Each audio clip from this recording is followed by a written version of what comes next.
yelling about winning right here in Georgia. Because I am so fired up by the energy in this room. And this is the same exact energy that we are feeling on the ground all across the state of Georgia and all across the country. And I tell you, we feel it every single time we see Kamala speak. I barely got to see her at all. You may have seen her in person more than me these past 15 weeks. And I hadn't really seen her speak in person since the convention. And I was sad about that. I caught glimpses. I'm out here working. I'm trying to help her get elected. I don't have time for it. I mean, we're doing this. So I went back. I was on the road. I wanted to make sure I could see that speech on the ellipse in D.C. I wanted to see it. So, you know, to see her in front of all those people, I was just going to say that. I was just going to say, my wife, such a badass, but it was really the first time since the convention that I could kind of experience the whole thing with her. You know, getting ready at the residence. We rode together for the first time in a long time, seeing thousands of people lining the streets, waving at her. You can literally see people crying. You can see the emotion. That was just in the car. So surreal for me to experience that. And as her husband, but also as an American, as someone who loves his wife and loves this country, I have never been more proud of her. And we saw a president on that stage. We saw a leader with a positive, inclusive vision of America that we can all be proud of, and an America that we all have a place in. This is our country. And reflected in every face and every crowd at her rallies, and right here tonight, is the affirmation that Americans are ready to turn the page. We are sick of this guy, aren't we? It's been almost a decade with this guy. It is time to move forward, and move forward with my wife, Kamala Harris. People are tired. They are just sick and tired of this. We're sick and tired of being told we have to be angry all the time. We're sick and tired of hearing we have to be divided. We're just sick of it. And quite frankly, people I meet don't want to worry about politics all the time. They want to worry about their own lives. So as Kamala said it, I think we all agree, we are done. We're done. Turn the page. Because don't you agree, we have so much more in common as Americans than what divides us. We know that as friends and neighbors, and I see it everywhere around this amazing country of ours. And everywhere I go these days, I'm knocking on doors too. Have you knocked on doors? It's fun, right? So thank you for your hard work for those doors. So when I go canvassing, it's a little bit different because I got the Secret Service and I got all these people around me. But, you know, so most of the time we're kind of going to a couple of houses that they know we're coming, but they're still excited. But I was in Las Vegas, and someone comes running out of their house. I'm like, uh-oh, what's going on here? Comes running out, and it was a man who just flagged me down, and I just went up, and he said, I am a Republican. And he wanted to tell me that Kamala Harris was the first Democrat he's ever voted for in his entire life. He told me he could not take another Trump term. He could not take the chaos. He did not want his freedom taken away. He did not want his benefits, Social Security, Medicare taken away. And like so many like him, people are putting country over party. And that's what we need to do. And that's how Kamala is going to be as president. When she was a prosecutor, she never asked a victim if they were a Republican or a Democrat. She only asked, are you okay? What can I do for you? And she said that she will be a president for all of us, for all Americans.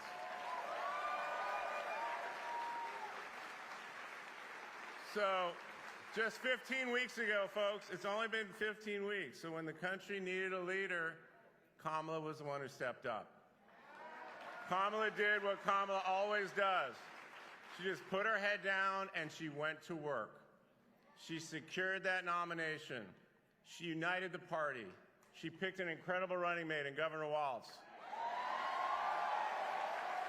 And Kamala and Tim have put forth a policy agenda focused on you, your health care, your cost of living, your goal of starting a business, your path to building generational wealth, and protecting your fundamental freedoms.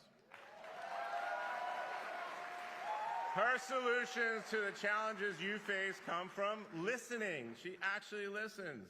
And Kamala always asks me, Dougie, how was your day? And we talk about the people that I meet, that she meets, and the stories that you share with us, the struggles, your dreams. My wife cares about what your life is actually like. She understands the hurdles in your way. And she has actual, concrete plans to keep you moving forward.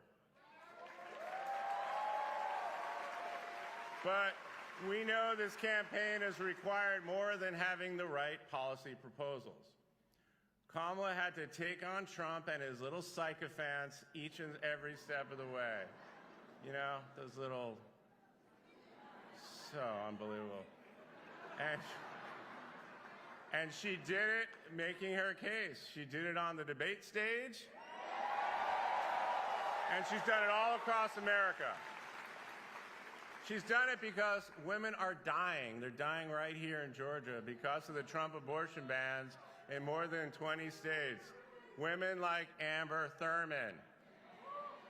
Now, Trump saying he will protect women whether they like it or not is, come on, come on. Oh, and he's also saying that RFK Jr. will be in charge of women's health? Does that sound like a good idea to you, Georgia? Women want rights. They don't want protection. Women want rights. They don't want protection. And they're not going to be gaslit and lied to by the guy responsible for taking those rights away.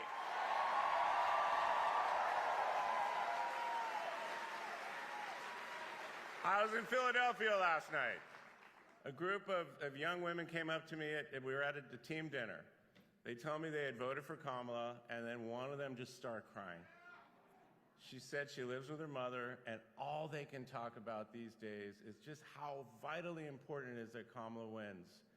And again, just the emotion. This is what we're hearing, experiencing all over the country because it's that important. She's talking about her own rights, but everyone's rights, and also about what's going to happen in the future. So, look, we need to take this very seriously right now. I mean, we're right at the end, and I know you all see that. And what we need to talk to some of these folks that just don't quite get it yet, what an actual threat this guy is. Because you got to listen to what he's saying. It's not just a threat to reproductive freedom. It's a threat to all of our freedom, our very democracy. Just today, earlier today, I couldn't believe it, Trump said he shouldn't have left the White House at the end of his term. He said that. He just said it an hour or so ago. Imagine that. And Trump and his team are already making unfounded claims of cheating in this election. After the big lie when they, forced all these states under the guise of election integrity to strengthen or, make it harder to vote, now they're still complaining.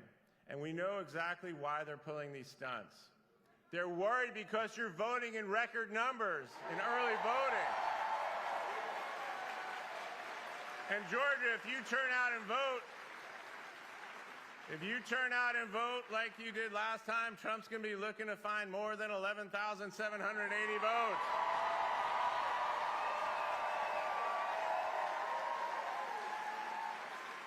And this guy was a terrible business person in his business, so-called business career. He's a terrible president on the economy.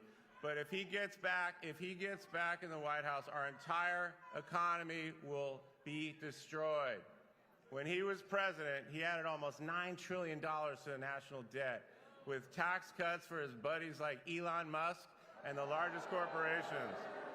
This time around, economists of Moody's have predicted that his policies would trigger a recession immediately. Trump is doing this for a small group of people like Elon Musk. So people, you think he's for them, but he's not. He's not your friend. He's not on your side. So don't fall for it. So if you know people are on the fence, tell them to do their research. Tell them to go online and see exactly what's coming out of his mouth. Show them what he looks like while he's saying it. It's falling apart. Do the research. But this election is not just about voting against Trump and Vance. It's about voting for Harris-Walz. Over the course of this just 15-week campaign, it's only been 15 weeks, Kamala has shown the entire country and world that she is ready to be president. 20 years as a frontline prosecutor, elected district attorney of San Francisco, elected attorney general of California, elected United States Senator from California, and our vice president. I would say she's qualified and ready to be commander-in-chief on day one. She will be a strong leader on the world stage. Why? Because she already is a leader on the world stage. She doesn't need to train for that. Kamala has made her argument, and America loves what it sees. You can feel it on the ground here in Georgia, you can see it in the polls, and you can feel the momentum. But look, this is a binary choice. She said it, and just picture this. In less than 90 days, one of them, Donald Trump or Kamala Harris, is going to be sitting behind that resolute desk in the Oval Office. Think about that, folks. So it comes down to what kind of person and what kind of president we want behind that desk. Someone who's going to get there with his little Diet Coke button in his enemies list? Or someone like Kamala Harris who's going to get you-know-what done on day one? Kamala's the only choice. She's the only choice to move us forward as a country. And we just have 2 days left to finish the job and get her to the Oval Office. Now look, I know I look tired, I sound not great. And you know what? I should be tired. But you should be tired too, because we got to do this to save our country. Now, Governor Walz has said many times, I'll sleep when I'm dead. But I think that's extreme, Tim. I want to be around to enjoy your administration. So I plan on sleeping Wednesday. But for these next 2 days, we got to push through. We got to keep going until the polls close. We got to keep making those calls, knocking on those doors, making sure that everyone has a plan to vote. We don't want to have any regrets when this is over. It shouldn't be this close, but it is. Oh, I don't know if it is even. I think she's going to win by a lot. But we are going to win. On Tuesday, we're going to elect Tim Walz as vice president and my wife, Kamala Harris, as the next president of the United States. But there's more. Okay, so Tim. When Kamala and Tim took the stage together for the first time in Philadelphia just 14 and a half weeks ago, I met him that one time in Minnesota, but that was really the second time I met him, and I just got up on that stage and gave him the biggest bro hug in the world, because that's the kind of guy he is. And I have to tell you, I got a lot of texts from some longtime friends and some family members and said, what's going on? You never hugged me like that. But I said, well, he's awesome. I was excited because meeting him and his family, Gwen and Gus and Hope, you just knew Kamala made the right choice. You could just see it. And so to see Tim out there every day working so hard on behalf of this campaign, but on behalf of this country, it's been so great. So I've only got to see him a couple of times in between. This is actually our first event together. So I get to bookend that big bear hug from day one. Hopefully we get to repeat it when he comes out here. It is my honor to welcome to the stage a veteran, a teacher, a coach, a governor, a father, a man who embodies what it means to be an American and what it means to serve, and a leader who is ready to get to work on day one as your vice president. May I introduce the next vice president of the United States, my buddy, Tim Walz. Wow, hello Atlanta.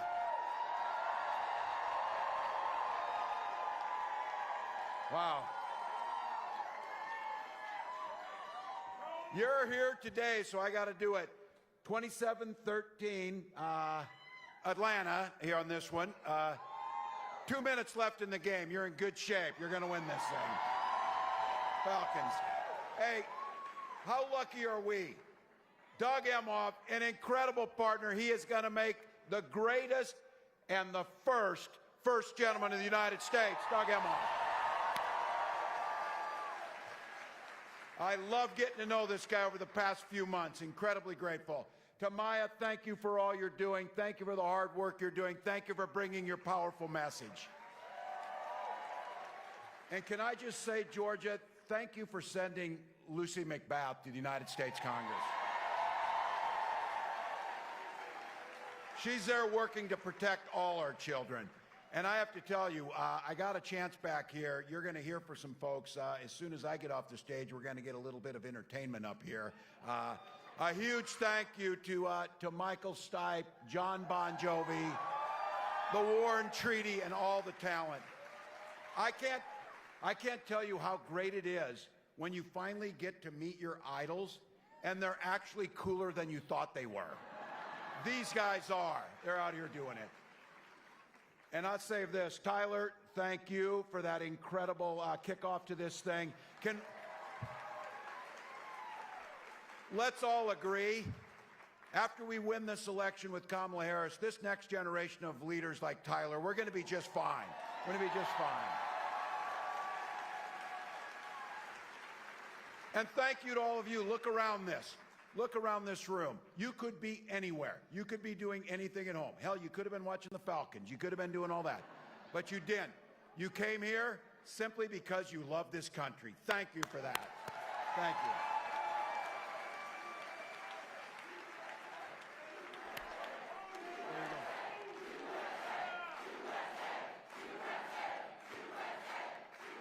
Wow. What a privilege. You've been hearing it, and we've been saying it, how many months we had, then how many weeks, then how many days. Folks, we're down to about 48 hours. About 48 hours. 48 hours to not just shape the next 4 years, but to shape the next 40 years and generations to come. Now, I know for this room, because I want to be clear, I understand clearly that I am preaching to the choir. But our recital is in 2 days, choir. And we need to sing. We need to sing. So there are folks out there, though, that still haven't made up their mind. And I know you've heard it from folks. It's kind of hard to believe, but you've heard them from them. This is the line I get.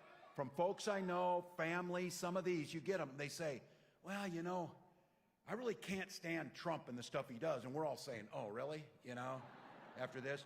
But then they pivot to this. But he was good on the economy. That's a little fuzzy, people. I think it's important, again, to just set the stage about that. 4 years ago, during Donald Trump's time in office, we had lost 2.7 million jobs. Unemployment was way up. And this guy's refusal to listen to experts, he so botched the pandemic. Tens of thousands of Americans died needlessly. And the rest of us were thrown into a hunger game to try and find toilet paper with our neighbors. That's what he did. Now look, if he's talking about 4 years ago, if you were a billionaire, you could probably agree with him because you got a tax cut and the rest of us got squat out of the deal. Now, if he gets back in the White House, he's promised, yeah, hell forbid that. Let's go. If he gets back in, he's talking about a $2 trillion cut in spending. J.D. Vance specifically said to do that, they will go after Social Security. And they're starting to get a little cocky and saying the quiet stuff out loud. Speaker of the House, the guy that no one knows because it took like 10 weeks to get one from them, this guy says they're going to gut the Affordable Care Act. But you know it. You know they're going to go and try and get rid of it. And you know what happens when the ACA goes away. For them, it's just they talk about it. It doesn't matter. Pre-existing conditions for all of us. That was the genius of Obamacare. It put control of your health care back with you, not insurance companies.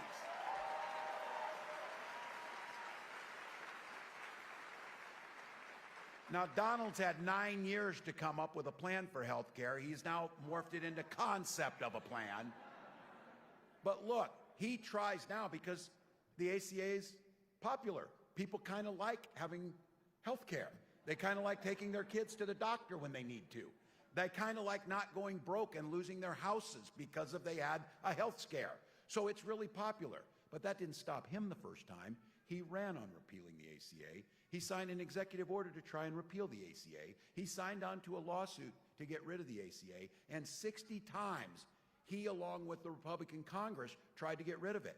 Had it not been the courage for John McCain, we would have lost the ACA.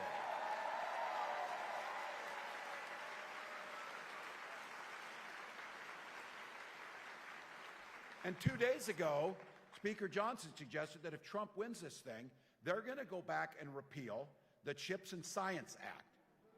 Defunding, listen to this, defunding 115,000 jobs that are already working in manufacturing and construction, including 1,200 good-paying jobs right here in Georgia. Now, this thing is not only important for jobs, it's critical that we win the competition of the 21st century from countries like China. That's what those investments do. Now, Donald hates it when we remind him that he's almost 80 years old. He's almost 80 years old. And in that 80 years, you would have thought he would have learned how a tariff works. Because everybody else has.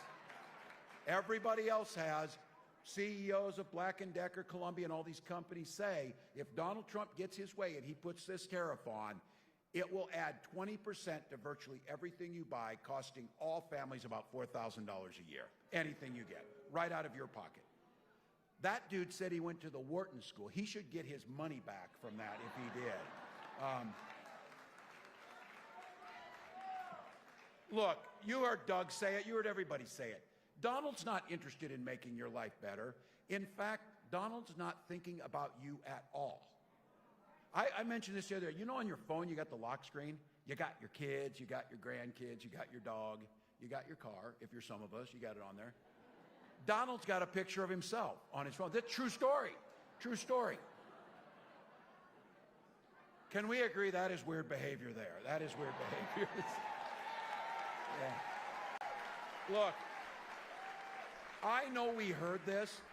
Last time, there were some guardrails around him. There was a Supreme Court before he put the 3 on it. There were some other things there. But this time, the guardrails are gone. He's looking to fill government top to bottom with hacks and fanatics. They asked him, what one thing do you regret or would you have done differently as president? My God, it should have taken him 10 years to fill the list. He couldn't think of anything except one thing. He didn't put enough people loyal to him in office. That's what he said. That's what he said. Look, the folks who were there before reined him in. Those were serious people. Generals, secretaries of defense, national security advisors, his own vice president.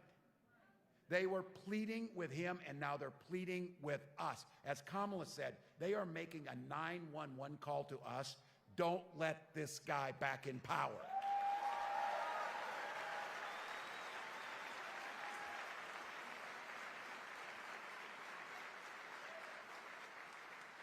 Look, I know people are stressed. There's a few good things in this, too. Just think about this. After about 48 hours, we win this thing. We have President Harris.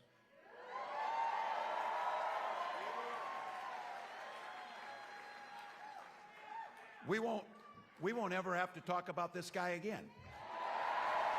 Never.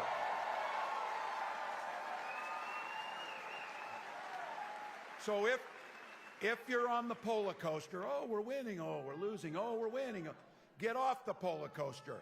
Get off the roller coaster and do something proactive on this. If you want to get rid of the anxiety, go vote. Go vote. This room is going to be part of turning the page on Donald Trump, and we get to elect a new generation of leadership.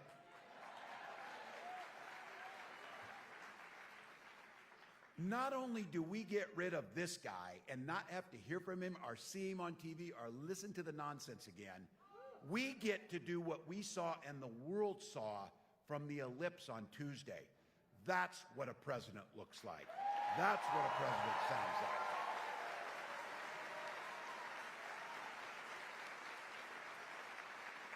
That is a president for all Americans with vision and compassion and grace, offering us a new way forward. Look, she promised you, we are not for sure. She promised you on day one, she is not going into the White House with an enemies list. She's going in there with a to-do list to improve your life. And we've been clear, right at the top, lowering the cost of living and putting more money back in your pocket. That is her priority every single day. For starters, she talks about, and we will do this, enacting the first ever federal ban on price gouging. Now, I'm out there talking to people. I spent a decade and a half teaching high school. You get pretty good at trying to explain things in different ways to the teachers out here. Let me explain price gouging in a couple examples. I was with a farmer up in Erie, Pennsylvania, and we were talking about food prices in different things. He grew corn, potatoes, and ran some cattle. But I said, so when food prices were cheaper, what were you getting for a bushel of corn? And he said, about $4.10 a bushel. And I said, now that food prices are higher, what are you getting for a bushel of corn? And he said, about $4.10 a bushel. Wow, that's weird. The people actually growing the food and doing things are getting the same amount of money. We're paying more at the grocery store, and the only variable in there that changed is corporate profits are at an all-time high. You think they're messing with us with the lights? Unlike Donald Trump, I just want to give a big thank you who produced these events to the folks who put it on. It's hard work. It's hard work. Usually that's me leaning on the light switch mostly, so that's what you know. But look, Kamala's got a real plan here. 100 million Americans will see a tax cut in the middle class, including the most important tax cut we can implement. We did it during COVID. That's the child tax credit. $6,000, the child first slide. When we did that during COVID, we reduced childhood poverty by half, the largest decrease in childhood poverty that we have seen in American history. That's what we can do. And extending the cap of $35 on insulin to everyone in the country. Example 2 on price gouging. Kamala was able to get it through. That's $35 on a month for that little vial of insulin. And that's for seniors. That is life-saving that they need. Now, in Minnesota, we extended it to everyone because we had a young man, Alex Smith. Alex aged off his parents' insurance, and he started rationing his insulin. He died. He died because of it. His mom, Nicole, came to the state capitol and said never again should a family go through this type of trauma for it. And we extended the $35 to everyone in Minnesota. That's what Kamala's asking for. But here's the kicker on this. Those of you who know this, that little vial that now costs $35 and she wants to extend to everyone, in Minnesota before we did that, they were charging $800 for that. Many times insurance wouldn't pay for it. Here's the real kicker. It costs $5 to manufacture it. Now, health is a fundamental piece of what we're doing, protecting the ACA, protecting pre-existing conditions, and she has proposed something that is transformational, having Medicare pay for in-home care for our seniors. Big deal. Big deal.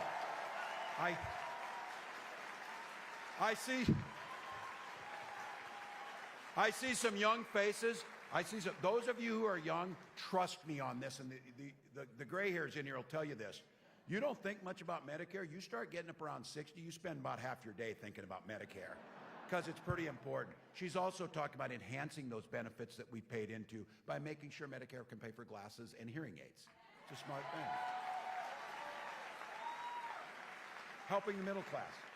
Keep prices down, protect your health care, expand Medicare, protect Social Security, and then make something that is so important to all of us, making home ownership a reality by making sure we give $25,000 down payment for everybody assistance to own a home.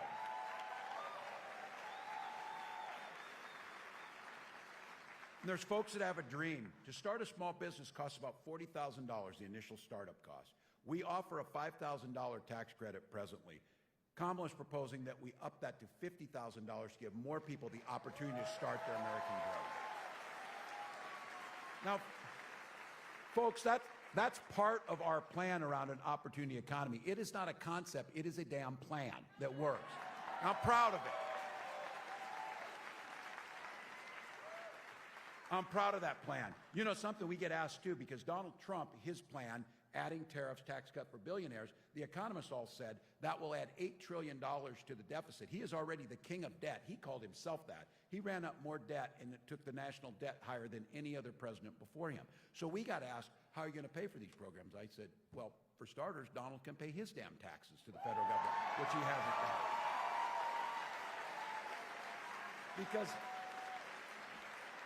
these guys are trying to fundamentally rework this country, making it harder to form unions, pushing workers down, shifting wealth to the few billionaires at the top, while the rest of us get the scraps that are left. Now, it's not just a haphazard thing. They really do have a plan. It's called Project 2025. It's very clear. Some of you heard me say this. I know this about football. If you're going to make a playbook, you're going to run the plays. And this playbook is a damn nightmare for the middle class. First and foremost, I want this repealing all of the good things that we know could be done, but there's so much in here that goes beyond the economic shift of wealth to the top, tax cuts for the wealthiest, gutting Social Security, gutting Medicare, making it more difficult to form a union. There's also basic freedoms in here. Some of you are old enough, and there's some of you in here, I bet, that at one time were independents or Republicans, maybe John McCain's Republican Party or a Reagan Republican, maybe, some of those folks. That's different than these guys. When Donald Trump talks about freedom, that's the freedom to be in your exam room. That's the freedom to be in your bedroom.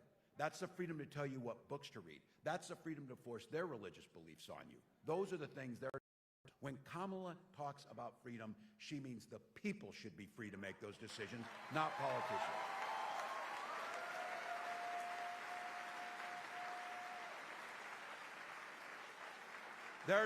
Freedom means a lot of things. Freedom means freedom for our seniors to be able to have that dignified retirement by strengthening Social Security and Medicare, not cutting it. And to all of you in here, the freedom to dress your little ones up in their best clothes, send them to school in classrooms where teachers are paid a fair wage and the school is funded. And the freedom of those little ones to be children and not be shot dead in their classrooms.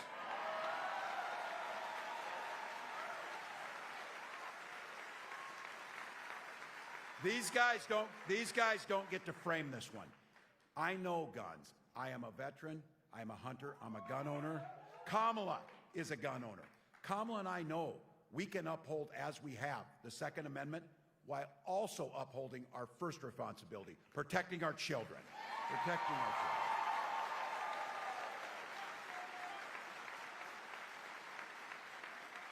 These are the freedoms we're talking about. I want to talk in this one. We got a great group in here, but I want to talk to the guys in the room for just a second. I want you in your mind right now, think of those women in your life who you love, whether it's moms, sisters, daughters, wives, aunts, friends. Literally, this election, their lives are at stake on how we vote. Quite literally.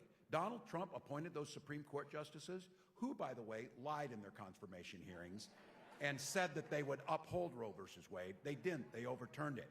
And he brags about that. What he's bragging about is he's glad that your daughters, your wives, those women you love in your lives are now put more at risk and have fewer rights than their mothers and grandmothers. That's what he's bragging about.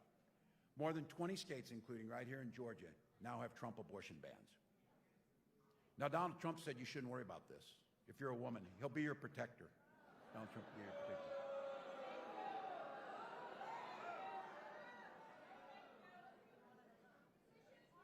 He can't even open the door to a garbage truck, let alone.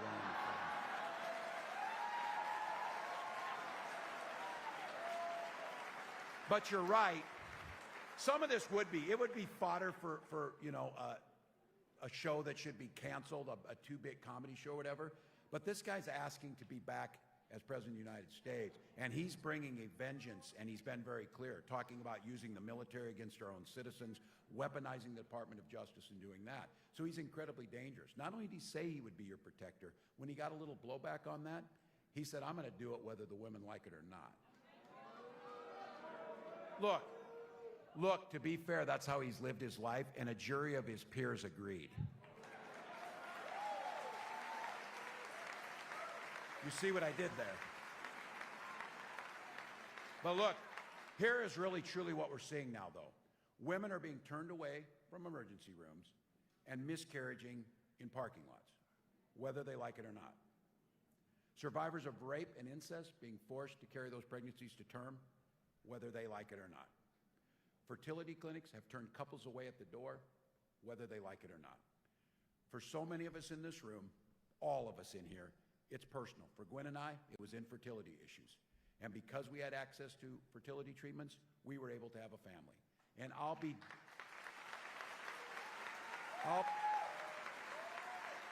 be damned if anyone in this country should be denied the same things that we had.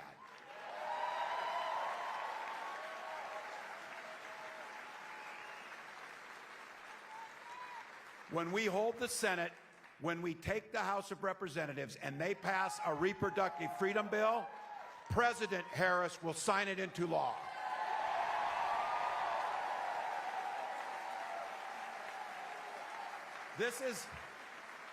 There's a few simple things here. You mind your business, I'll mind mine.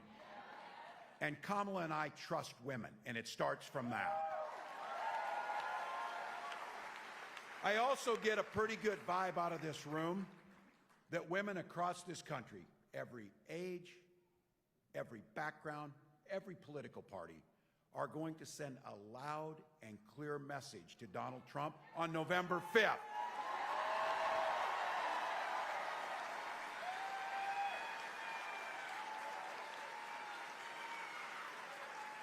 Whether he likes it or not.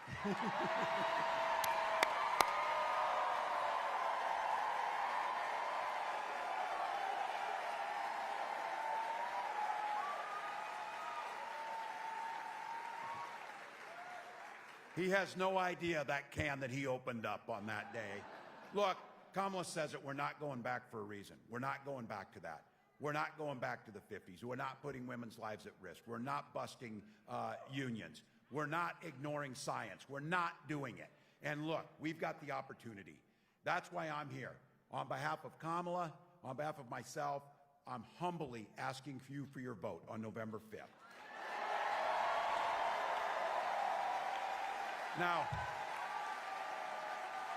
Now look, 2 days, momentum's on our side, but we're not taking anything for granted.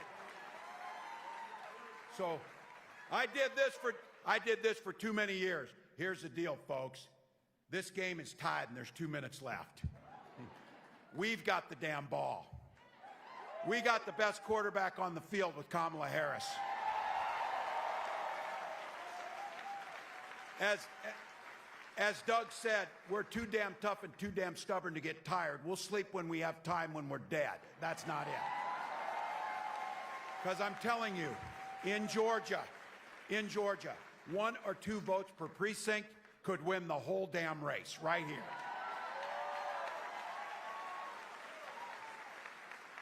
I heard you talking about those 11,700 votes. I'm in agreement with these folks. Let's win this thing by more than that here in Georgia. Let's win it by more.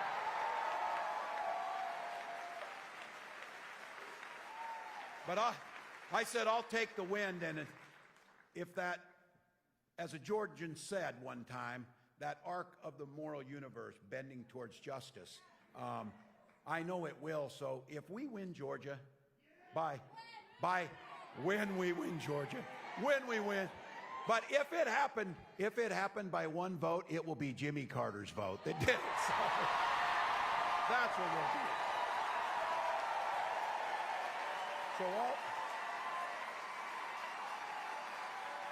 So all of you here, Georgia, you got a proud history down here, and I know this will happen at some point, years in the future, when you're sitting in that rocking chair on the porch and you're rocking away as no person, and a little one comes up to you, coming home from school, where they're studying the 2024 election, when the American experiment survived, and democracy stood tall, and the rule of law held.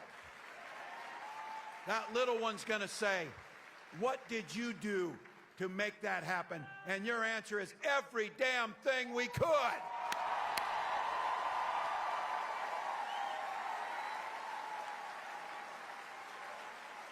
How many of you have already voted? All right. For the rest of you, we need to talk to others. Visit iwillvote.com/GA to find your polling place. Take an ID. Take somebody with you.